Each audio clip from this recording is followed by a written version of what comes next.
तो सिंहासन के सेमीफाइनल की शुरुआत आज हम राजधानी दिल्ली से करेंगे। ऐसा क्यों होता है कि हर पार्टी अपराधियों को टिकट न देने पर बड़े बड़े दावे करती है, लेकिन चुनाव आते ही सबसे पहले अपने इस इरादे से मुकर जाती है। कांग्रेस, बीजेपी, यहां तक कि आम आदमी पार्टी ने भी अपराधियों को टिकट दिए हैं। दिल्ली में इस बार कुल 16% आपराधिक छवि वाले उम्मीदवार चुनाव लड़ रहे हैं। राजधानी दिल्ली यानी भारत का दिल।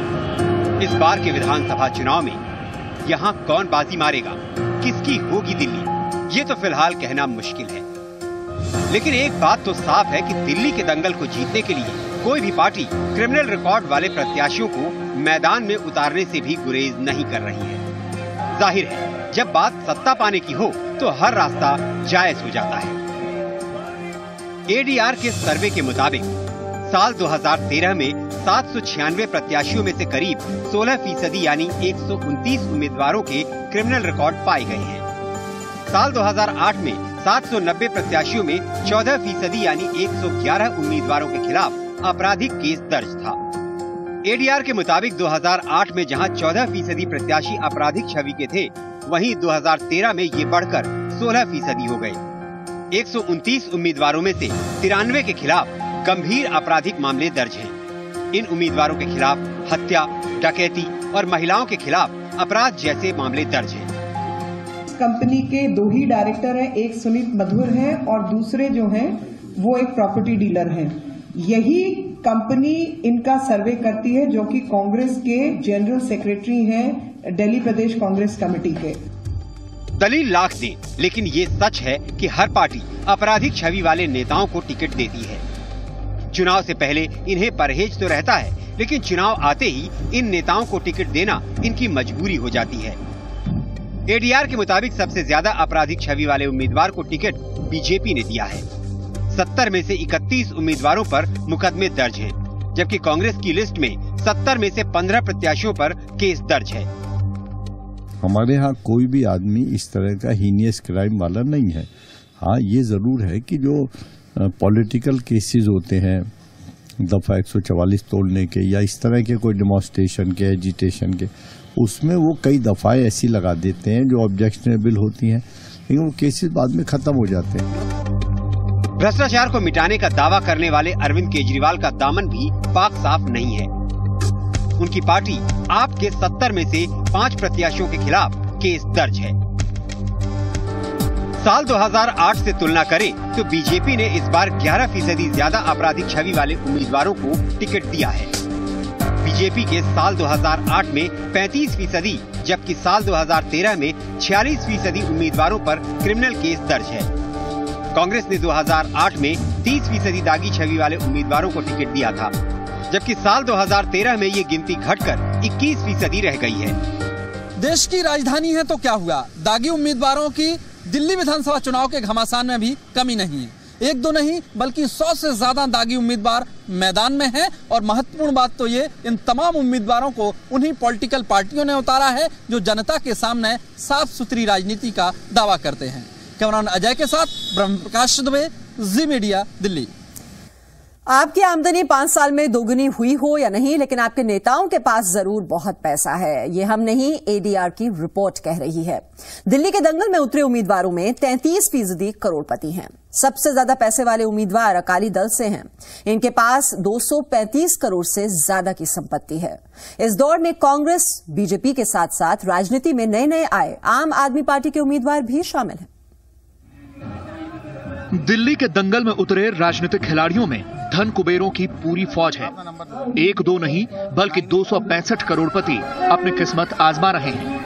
सर्वे में शामिल 796 उम्मीदवारों में से 33% करोड़पति हैं। अकाली दल के मनजिंदर सिंह सिरसा सबसे धनी उम्मीदवार हैं। इनके पास 235.51 करोड़ की संपत्ति है।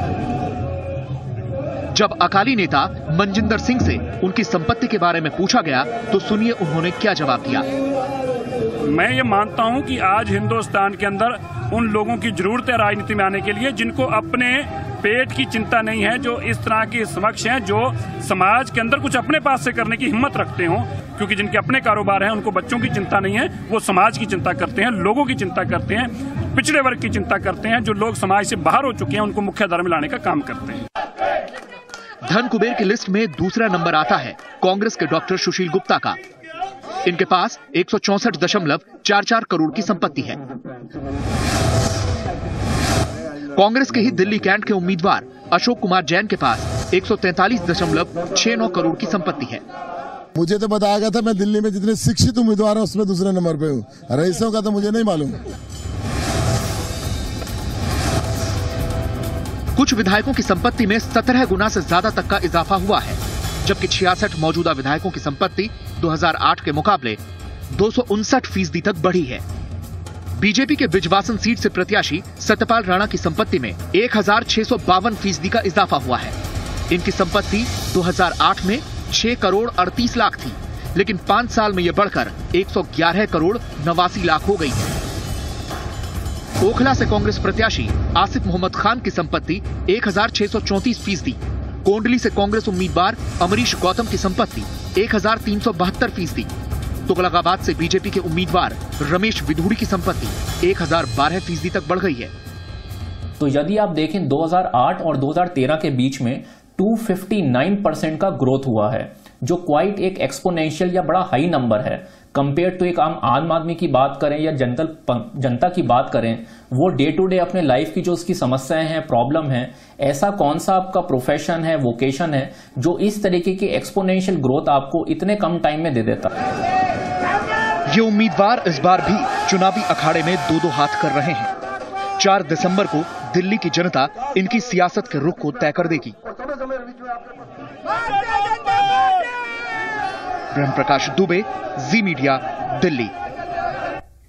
वैसे दागी होना, करोड़पति होना एक बात है, लेकिन हमारे उम्मीदवार कितने पढ़े लिखे हैं, इस पर हमारी देश की पार्टियां मंथन नहीं करती। क्या चुनाव लड़ने के लिए शिक्षा का कोई मापदंड होना चाहिए? ये एक बहस का विषय है। दिल्ली की सत्ता पाने की लड़ाई में कौन उम्मीदवार कितना पढ़ा लिखा है, आइए अब इस पर भी एक नजर डाल लेते हैं। दावे हजार, लेकिन सच्चाई इससे बिल्कुल उलट। भले ही हर पार्टी सबसे पढ़े लिखे उम्मीदवार मैदान में उतारने का दावा कर रही है, लेकिन हकीकत सुनकर आप चौंक जाएंगे। सर्वे में शामिल 796 उम्मीदवारों में से सिर्फ 150 उम्मीदवारों के पास ही ग्रेजुएट की डिग्री है। 10वीं पास 152 उम्मीदवार मैदान में है। पीएचडी कर चुके उम्मीदवारों की संख्या 11 है और पोस्ट ग्रेजुएशन की डिग्री वाले 69 उम्मीदवार हैं। 22 उम्मीदवार ऐसे भी हैं जो साक्षर नहीं है। अब जरा पार्टियों का हाल देखिए। ग्रेजुएट उम्मीदवार के मामले में इंडियन नेशनल लोकदल ने सभी बड़ी पार्टियों को पछाड़ दिया है। इस पार्टी में सबसे ज्यादा 45 उम्मीदवार ग्रेजुएट हैं। कांग्रेस के 20 उम्मीदवारों के पास बीए पास की डिग्री है, बीएसपी के 13, बीजेपी के 16, आप के 15 और एसपी के 2 उम्मीदवार ग्रेजुएट हैं। अब जरा देखिए उन उम्मीदवारों को जो दिल्ली पर राज तो करना चाहते हैं, लेकिन सरकारी नियमों की अनदेखी करने से परहेज नहीं करते। 796 उम्मीदवारों में से 308 उम्मीदवारों ने इनकम टैक्स भरा ही नहीं। कांग्रेस के 2, बीजेपी के 3, आप के 14, बीएसपी के 7, जेडीयू के 5 और एसपी के 11 उम्मीदवारों ने इनकम टैक्स नहीं भरा। और सबसे ज्यादा इंडियन नेशनल लोकदल के 118 उम्मीदवारों ने इनकम टैक्स नहीं भरा है।